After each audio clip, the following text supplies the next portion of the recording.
2022లో ప్రారంభమైన Ukraine Russia యుద్ధం ఇప్పటికీ జరుగుతూనే ఉంది. 2023లో ప్రారంభమైన మరి ఇజ్రాయేలు గాజా యుద్ధం ఇప్పటికీ జరుగుతూనే ఉంది, ఇంకా జరుగుతూనే ఉంటుంది. ఇదంతా జరుగుతూనే ఉంటుంది.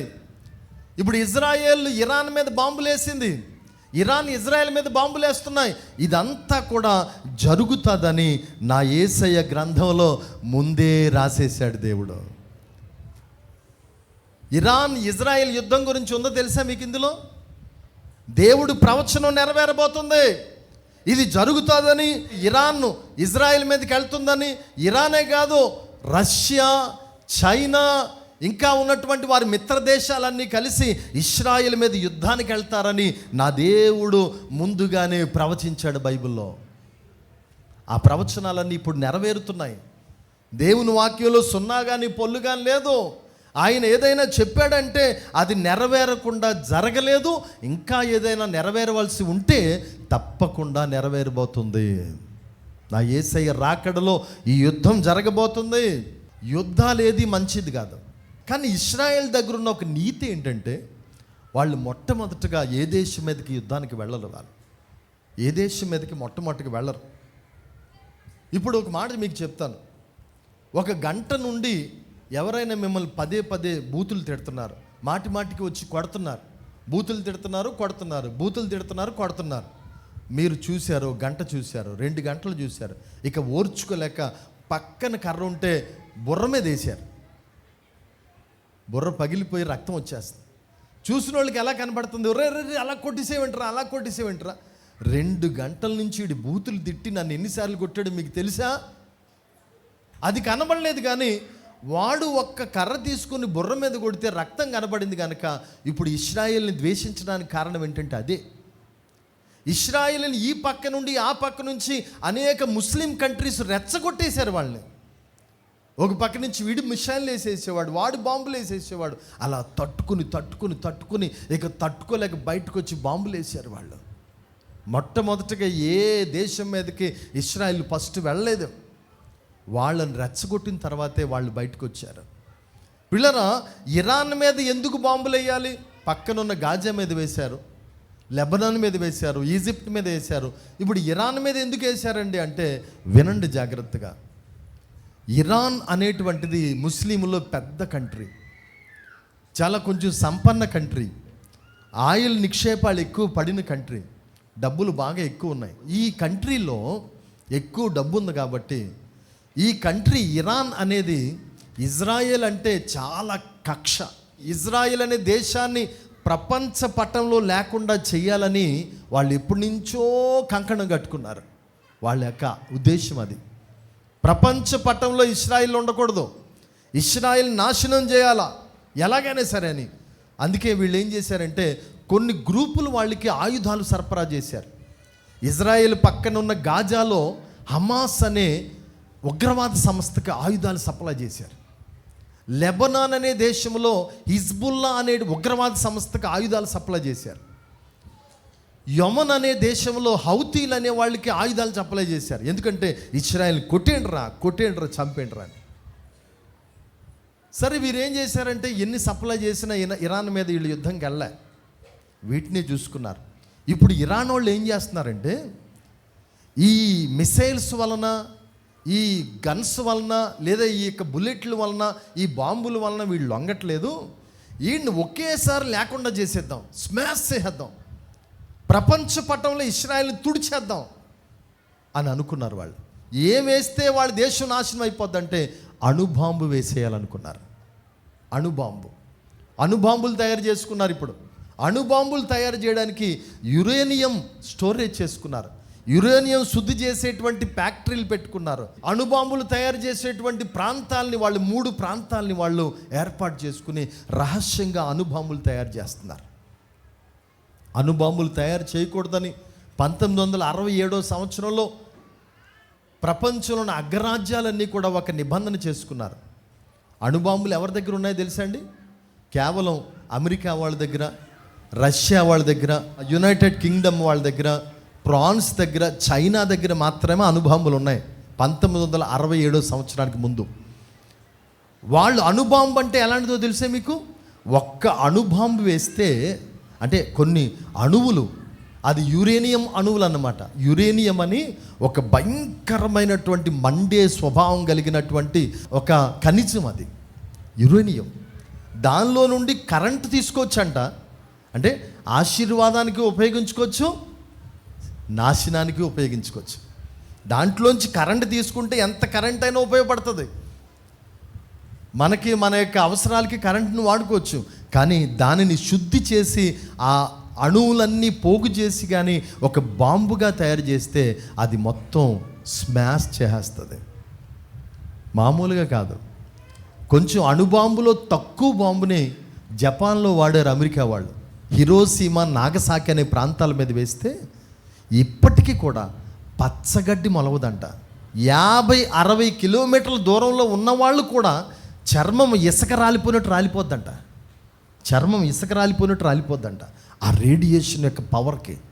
అలాంటి బాంబు అండి. ఆ బాంబు, ఒక్క బాంబు గారు ఇనారాలను తీసుకొచ్చి ఇజ్రాయెల్ మీద వేస్తే ఇజ్రాయెల్ దేశం ఉండదో. ఇక దేవుని వాగ్దానం అంతా కూడా ఏమవుతుంది? అబద్ధమైపోద్ది. సూర్యుడున్నంత కాలము, చంద్రుడున్నంత కాలం ఇశ్రాయేల్ ఉంటారని దేవుడు వాగ్దానం చేశాడు. ఒకరోజు నెపోలియన్ అనేటువంటి ఒక రాజుగారు, వినండి జాగ్రత్తగా, నెపోలియన్ రాజుగారు ప్రతి దేశాన్ని జయించుకుంటూ వెళ్తున్నాడంట. అతనికి ఒక అలవాటు ఉందంట. పొద్దుట బైబిల్ చదువుకుంటాడంట.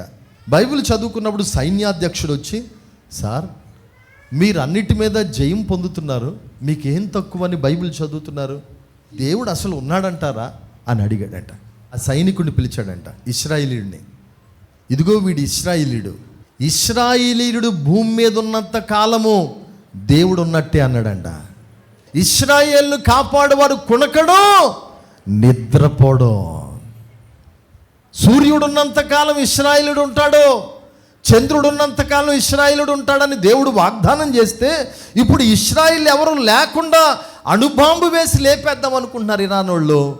ఇది సాధ్యమంటారా? ఇది జరుగుతుందంటారా?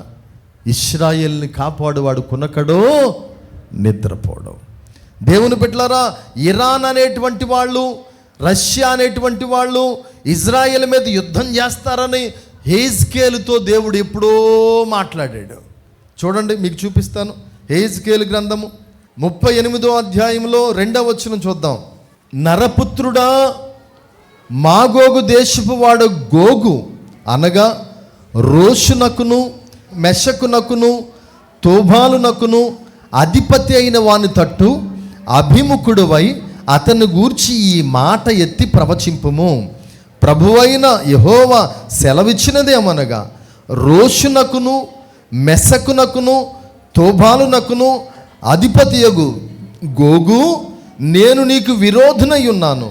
నేను నిన్ను వెనకకు త్రిప్పి నీ దవడలకు గాలము తగిలించి నిన్నును నీ సైన్యమంతటిని, గుర్రములను, నానా విధములైన ఆయుధములు ధరించి నీ రౌతులందరినీ, కవచములను డాళ్లును ధరించుకొని ఖడ్గములు చేతబట్టుకుని వారందరినీ మహాసైన్యముగా బయలుదేరదీసేదను. చూసారా ఎవరు వీళ్ళు? ఏంటి ప్రవచనం? మాగోగు దేశపు వాడు గోగు అన్నాడు. మాగోగు అంటే ఇప్పుడున్న టర్కీ దగ్గర నుంచి రష్యా వరకు కూడా మాగోగు ప్రాంతం అని పిలిచేవారంట. మాగోగు వాడగు గోగు అన్నాడు. గోగు ఎవరు? ఇప్పుడు రష్యాకి అధిపతి అయిన వాడు ఎవరో? పుతిన్ గారితో దేవుడు మాట్లాడుతున్నారు. పుతిన్తో దేవుడు చెప్తున్నాడు. ఇక్కడ ఏమన్నా చూడండి, అనగా రోషునకును, రోషు అనగా రష్యాతో దేవుడు మాట్లాడుతున్నాడు. రోషు, అప్పుడు రోషు దాని పేరు, ఇప్పుడు రష్యా. మెసకునకును, మెసక్ అంటే మాస్కో, రష్యాకి క్యాపిటల్ సిటీ అది. మాస్కోతో మాట్లాడుతున్నాడు దేవుడు. ఇంకా తోబాల్ అంటే ఏంటో తెలుసా మీకు? టొబోల్స్క్ అనేటువంటి ప్రాంతం రష్యాలో ఉంది. ఆ ప్రాంతంతో మాట్లాడుతున్నాడు. అంటే ఇదిగో ప్రభు అయిన యెహోవా సెలవిస్తుంది ఏమిటంటే, నేను నిన్ను వెనకకు త్రిప్పి నీ దవడలు గాలము తగిలించి నిన్నును నీ సైన్యాన్ని ఇశ్రాయేల్ మీదకి రేపుతున్నాను అన్నాడు. రాబోయే కడవరి దినాల్లో ఒక భయంకరమైన యుద్ధం జరగబోతుందమ్మా. రష్యాను ఇజ్రాయెల్ మీదకి దేవుడు రేపబోతున్నాడు. రష్యాతో కలిసి ఇంకా కొన్ని దేశాలు యాడ్ అవ్వబోతున్నాయి. ఆ దేశాలు ఏంటో ఇక్కడ రాశాడు చూడండి, 5వ వచనంలో. నీతో కూడిన పారసీక దేశపు వారిని, కూషీయులను, పూతు వారందరినీ, డాళ్లను, శిరస్త్రాళమును ధరించు వారందరినీ నేను బయలుదేరదీసేదను. రష్యాతో కలిసి పారసీక దేశం అంట. పారసీక దేశం అంటే తెలుసా మీకు? ఇరాన్. పారసీక దేశం ఇంగ్లీష్లో మీరు చదివితే పర్షియా అని ఉంటుంది. పర్షియా 1935 సంవత్సరంలో ప్రజాసా పహల్వి అనేటువంటి ఆయా మిలిటరీ రక్షణ శాఖ మంత్రి ఉండేవాడు ఇరాన్లో. ఆ వ్యక్తి ఏం చేశాడంటే పర్షియా అనే ప్రాంతాన్ని ఇరాన్ అని మార్చాడంట. ఇరాన్ వాళ్ళు రష్యాతో యాడ్ అవుతారు. ఇరాన్ వాళ్ళే కాదు, ఇంకేమన్నారు చూడండి, కూషీయులు. కూషీయులు అంటే ఇథియోపియా, సూడాన్, ముస్లిం కంట్రీస్ ఉన్నాయి. ఆ ముస్లిం కంట్రీస్ అన్నీ కూడా మరి ఇరాన్కి యాడ్ అయిపోతాయి. ఇప్పటికే మనం వింటున్నాం కదా, 21 ముస్లిం కంట్రీస్ అన్నీ ఏకతాటి మీదకి వచ్చాయని. పూతు వాళ్ళు అంటే లిబియా వాళ్ళు కూడా నీతో కలిసి వస్తారు. ఇదంతా జరుగుతుందని నా యేసయ్య వాక్యంలో ముందుగానే రాసేశాడు. ఇది ప్రవచనం. ఇంకా కొన్ని దేశాల గురించి రాశాడు చూడండి కిందకి. ఇంకా 6వ వచనంలో, గోమేరు అతని సైన్యమంతయును, ఉత్తర దిక్కులో నుండు తొగర్మాయును అతని సైన్యమును, జనములు అనేకములు నీతో కూడా వచ్చును. ఇదిగో రోషు అంటే రష్యా, ఈ దేశాలన్నీ నీతో వస్తాయి. ఇరాన్ వస్తుంది, కూషీలు వస్తున్నారు, సూడాన్ వస్తుంది, మొరోకో వస్తుంది, ఇథియోపియా వస్తుంది. ఇంకా గోమేరు, గోమేరు అంటే టర్కీ, టర్కీ కూడా నీతో వస్తుంది. ఇంకా కిందకి ఏమన్నాడు చూడండి, గోమేరే కాకుండా తొగర్మా, తొగర్మా అనగా ఆర్మేనియా, సిరియా. ఆర్మేనియా వాళ్ళు, సిరియా వాళ్ళు కూడా వస్తారు. లిబియా, ఆర్మేనియా, సిరియా, లెబనోను, ఇంకా ఇరాను, ఇరాక్, పాకిస్తాను, ఇలాంటి దేశాలన్నీ కూడా ఒకటైపోతాయని దేవుడు యెహెజ్కేలు గ్రంథంలో ముందే చెప్పాడు. ఇప్పుడు చిన్న దేశమైనటువంటి ఇజ్రాయెల్కి ఎవరు సపోర్టు? అమెరికా సపోర్ట్ చేస్తుంది. ఇంటెలిజెన్స్ సంస్థ మొసాద్ అనేటువంటి సంస్థను బట్టి ఇప్పుడు యుద్ధంలో అది జయిస్తుంది. ఒకరోజు రాబోతుంది బిడ్డలారా, వినండి జాగ్రత్తగా. అమెరికా ఇజ్రాయెల్ని వదిలేస్తుంది. ఫ్రాన్స్ వాళ్ళు ఇజ్రాయెల్ని వదిలేస్తారు. బ్రిటన్ వాళ్ళు ఇజ్రాయెల్ని వదిలేస్తారు. మొత్తం ప్రపంచమంతా ఇజ్రాయెల్కి వ్యతిరేకమైపోతుందని రాయబడడం తెలుసా మీకు? ఒకరోజు వస్తుందంట, ప్రపంచమంతా వ్యతిరేకమై ఇజ్రాయెల్ ఒక్క దేశమే ప్రపంచం మీద యుద్ధం చేయబోతుంది ఒక రోజున. అప్పుడు ఇజ్రాయెల్ ఏమవుతారు? ఇజ్రాయెల్కి అలాంటి పరిస్థితి వస్తుందని ముందుగానే దేవుడు ఇదిగో బైబిల్లో రాశాడు. అది అంచె దినాల్లో జరగబోతుంది. చూడండి అక్కడ యెహెజ్కేలు గ్రంథంలో 38:15, ఉత్తర దిక్కున దూరమునున్న నీ స్థలములో నుండి నీవు నీతో కూడా జనములు అనేకములను గుర్రములెక్కి బహువిస్తారమైన సైన్యముగా కూడి వచ్చి మేఘము భూమిని కమ్మినట్లు ఇశ్రాయేలుకు నా జనుల మీద పడిదెరు. అంత్యదినమునందు అది సంభవించును. అన్యజనులందరూ నన్ను తెలుసుకున్నట్లు నేను నిన్ను బట్టి వారి ఎదుట నన్ను నేను పరిశుద్ధపరుచుకొని సమయమున గోగు నేను నా దేశం మీదకి నిన్ను రప్పించెదను. అమ్మా, ఇశ్రాయేలు ప్రజల మీదకి అంత్య దినములలో అంటే లాస్ట్ డేస్, ఇదే అంత్య దినము. మేఘం భూమిని కమ్మినట్లుగా ప్రపంచంలో ఉన్న దేశాలన్నీ కూడా ఇశ్రాయేల్ మీద పడబోతున్నాయి. ఇశ్రాయేల్ ఒకే దేశం అయిపోతుంది. ఇప్పుడు అమెరికా ట్రంప్ అంటున్నాడు, ఎవడైనా ఇశ్రాయేల్ మీద చేయేస్తే వాడిని ఊరుకోని అంటున్నాడు. అమెరికా ఇశ్రాయేల్తో ఉందంటున్నాడు. కానీ ఒక రోజున అతను కూడా ఆర్థిక మాంద్యం వస్తుందని ఇశ్రాయేల్ వదిలేసే రోజు వస్తుంది. అందరూ ఇశ్రాయేల్ని వదిలేస్తారు. మేఘము భూమిని కమ్మినట్లుగా ప్రపంచమంతా ఇశ్రాయేల్ దేశాల మీద పడి ఇశ్రాయేల్ దేశాన్ని తుడుపు పట్టే రోజున నా యేసుక్రీస్తు ప్రభువారే ఆ దేశం పక్షంగా నిలబడి యుద్ధము చేయబోతున్నాడంట. హల్లెలూయా, హల్లెలూయా. అది జరగబోతుంది 2022లో యుద్ధం ప్రారంభించిన వాడు రష్యా, ముగించేవాడు నా యేసు ప్రభువారు. యుద్ధాన్ని ముగించబోతున్నాడు.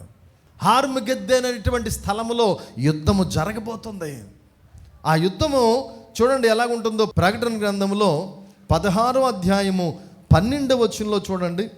6వ దూత తన పాత్రను యూఫ్రటీసు అను మహానది మీద కుమ్మరింపగా తూర్పు నుండి వచ్చి రాజులకు మార్గము సిద్ధపరచబడినట్లు దాని నీళ్లు ఎండిపోయెను.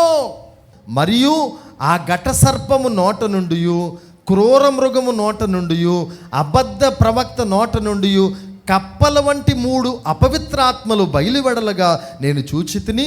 అవి సూచనలు చేయనట్టి దయ్యముల ఆత్మలే. అవి సర్వాధికారి అయిన దేవుని మహాదినమున జరుగు యుద్ధమునకు లోకమందంతటా ఉన్న రాజులను పోగు చేయవలనని వారి యొద్దకు బయలు వెళ్ళి. యూఫ్రటీసు నది ఎండిపోయింది. యూఫ్రటీసు నది ఎక్కడుందంటే టర్కీ నుండి, సిరియా నుండి ఇరాన్ వరకు యూఫ్రటీసు నది ఉంది. ఆ యూఫ్రటీసు నది మీద టర్కీ, సిరియా, ఇరాన్, ఇరాక్ యుద్ధానికి వెళ్ళబోతున్నాయి. మనం చదువుకున్న మాటను మనం ఇంకా చూసినట్లయితే, ఘట సర్పము నోట నుండి, క్రూర మృగము నోట నుండి, అబద్ధ ప్రవక్త నోట నుండి కప్పల వంటి 3 ఆత్మలు వస్తున్నాయంట. బహుశా కప్పల వంటి 3 ఆత్మలు నేను అనుకుంటున్నాను ఈ రష్యా, చైనా, ఇరాన్. కప్పల వంటి 3 ఆత్మలు ప్రపంచంలోని రాజులందరినీ ఇశ్రాయేల్ మీద పోగు చేస్తున్నాయట. రండి ఇశ్రాయేల్ దేశాన్ని తుడుపు పట్టేద్దాం, దేవుని వాగ్దానాలన్నీ అబద్ధాలని చెప్దాం, ఇశ్రాయేలీలు భూమి మీద లేకుండా చేద్దాం. సూర్యుడున్నంత కాలము ఇశ్రాయేలుడు ఉంటాడు, చంద్రుడున్నంత కాలం ఇశ్రాయేలుడు ఉంటాడు. ఇశ్రాయేల్ని కాపాడువాడు కునకడు, నిద్రపోడు. ఇశ్రాయేలుడు భూమి మీద ఉన్నంతకాలం నేను ఉన్నట్టే అని దేవుడు అంటే, కానీ సాతాను ఏమంటున్నాడంటే ఇశ్రాయేలుడు ఉండకూడదు, వాడిని అణుబాంబేసి నాశనం చేసేద్దామని ఆ సాతానుడు కంకణం కట్టుకుంటున్నాడు. ఇప్పుడు ఈ 3 కప్పల వంటి అపవిత్రాత్మలు రాజులందరినీ పోగు చేసి హర్మగెద్దోన్ అనేటువంటి ప్రాంతానికి ప్రపంచంలో ఉన్న సైనికులందరినీ అక్కడికి తీసుకెళ్ళబోతుంది. ఇశ్రాయేల్ మీద యాంటీగా మారబోతుంది. ఇశ్రాయేలుని తుక్కుగా లేకుండా ఒక్కడ కూడా బ్రతకుండా చేసేయాలని చూస్తుంది. అప్పుడు చూడండి అంతిమ యుద్ధం జరగబోతుంది. యేసయ్య ఎలా రాబోతున్నాడో తెలుసా? ఈ యుద్ధం మనం చూస్తామో లేదో తెలీదు. ఈ యుద్ధ ప్రారంభంలో దేవుడు తీసుకెళ్ళిపోతానన్నాడు. సంఘం ఎత్తబడిపోతుంది. మధ్యాకాశానికి యేసయ్య వస్తాడు. యేసయ్య మధ్యాకాశానికి వచ్చినప్పుడు సంఘం ఎత్తబడి 7 ఏండ్ల విందులో మనం ఉండబోతున్నాం. అప్పుడు యుద్ధం భూమి మీద జరగబోతుంది. ఇశ్రాయేలు ఓడిపోతున్నారు. జకర్యా గ్రంథము 14వ అధ్యాయము 2వ వచనం. యాలయనగా యెరూషలేము మీద యుద్ధము చేయుటకు నేను అన్యజనులందరినీ సమకూర్చబోచున్నాను. పట్టణము పట్టబడును, ఇండ్లు కొల్లబట్టబడును, స్త్రీలు చెరపబడుదురు, పట్టణములో సగం మంది చెరపట్టబడి పోవుదురు. అయితే శేషించిన వారు నిర్మూలము కాకుండా పట్టణములో నిలుతురు.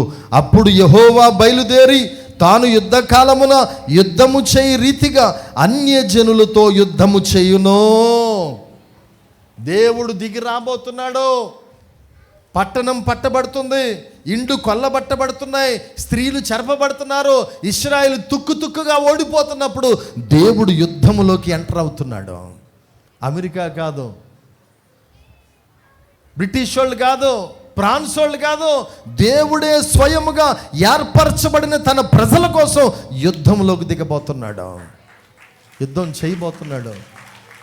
ఆ యుద్ధంలోకి యేసు ప్రభు వారు ఎంటర్ అవుతున్నారు. చూడండి ఎలాగంటే, ఆ దినమున యెరూషలేము ఎదుట తూర్పు తట్టునున్న ఒలీవ కొండ మీద ఆయన పాదములుంచగా ఒలీవ కొండ తూర్పు తట్టునకును పడమటి తట్టునకును నడిమికి విడిపోయి సగము కొండ ఉత్తర తట్టునకును సగము కొండ దక్షిణపు తట్టునకును జరుగును. గనుక విశాలమైన లోయ ఒకటి ఏర్పడును. యేసయ్య పరిశుద్ధులతో కూడా మధ్యాకాశంలో విందులో ఉండి, ఆ విందు అయిపోయిన సమయంలో, ఇశ్రాయేలు ఓడిపోతున్న సమయంలో పరిశుద్ధులందరినీ తీసుకుని ఒలీవ కొండ మీద కాలు మోపబోతున్నాడు నా యేసయ్య. అడుగు పెడుతున్నాడు. ఒలీవ కొండ మీద అడుగు పెట్టగానే ఒలీవ కొండ రెండుగా చీలిపోతుందంట, రెండుగా బ్రద్దలైపోతుందంట, మధ్యలో లోయ ఏర్పడుతుందంట. పరిశుద్ధులతో దేవుడు ప్రత్యక్షమవుతున్నాడు. చూడండి అక్కడ 5వ వచనంలో, కొండల మధ్య కనబడు లోయ ఆజీరు వరకు సాగగా మీరు ఆ కొండలోనికి పారిపోవుదురు. రాజైన ఉజ్జియా దినములలో కలిగిన భూకంపమునకు మీరు భయపడి పారిపోయినట్లు మీరు పారిపోవుదురు. అప్పుడు నీతో కూడా పరిశుద్ధులందరూ వచ్చెదరు, నా దేవుడైన యెహోవా ప్రత్యక్షమగును. ఆయనతో కూడా పరిశుద్ధులందరూ వస్తారు. ఎత్తబడిన గుంపులో ఉన్న నీవు నేను కూడా యెరూషలేములో యేసయ్యతో కలిసి దిగబోతున్నాం. ఒలీవ కొండ మీద దిగబోతున్నాం. ఒలీవ కొండ మీద యేసయ్య అడుగు పెట్టి అక్కడ సింహాసనం పెట్టి సింహాసనం మీద కూర్చోబోతున్నాడు నా యేసయ్య. ఇశ్రాయేల్ రాజ్యం వర్ధిల్లుతుంది, సుభిక్షమవుతుంది. ప్రపంచమందరూ రాజుల్ని కూడా సంహరించబోతున్నాడు. వాళ్ళందరితో యుద్ధం చేసి ఇశ్రాయేల్కి జయం ఇవ్వబోతున్నాడు. అక్కడ సింహాసనం వేసి ప్రపంచాన్ని నా యేసయ్య ఏలబోతున్నాడు. అప్పుడు యువరాజులు మనమే, యువరాజులుగా రాజ్యం చేయబోతున్నాం. 1000 ఏండ్ల పరిపాలన భూమి మీద చేయబోతున్నాం. 1000 ఏండ్ల పరిపాలన ఉందండి భూమి మీద మనకి. నీవు చనిపోయినా యేసయ్యతో కలిసి ఎత్తబడి ఆ మధ్యాకాశంలోంచి మరలా భూమి మీదకి రాబోతున్నావు. భూమి మీదకి వచ్చి యేసుతో కలిసి 1000 ఏండ్ల పరిపాలన చేయబోతున్నాం. యేసయ్య సింహాసనం మీద కూర్చుని రాజ్య పరిపాలన చేయబోతున్నాడు. కాబట్టి బిడ్డలారా, ఇశ్రాయేల్ ఎవరో తెలుసా? దేవుని ప్రజలు. దేవుని ప్రజలు